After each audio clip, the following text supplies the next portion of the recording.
Magandang araw po guys and pips. Patuloy po natin ang pagbibigay ng impormasyon dito sa mga barya. Kuha po tayo uli ng isa.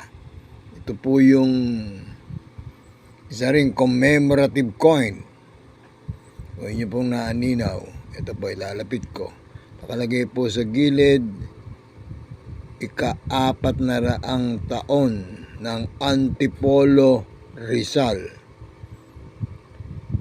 Yan po ay 1591 hanggang 1991. Yan po, malinaw. Yan, ito po yung pinakakara niya, yung harapan.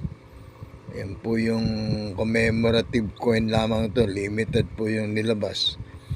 At sa likod nito ay Republika ng Pilipinas, 1 piso. May piso pero ang laki. Nung araw po ito ginawa, 1991. So doon po sa mga kabataan na inyo pong makikita ngayon na meron palang ganitong piso.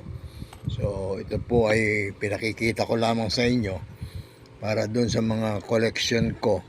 At marami pa po tayong ipakikita sa mga kabataan, lalo na doon sa mga millennial. Salamat po.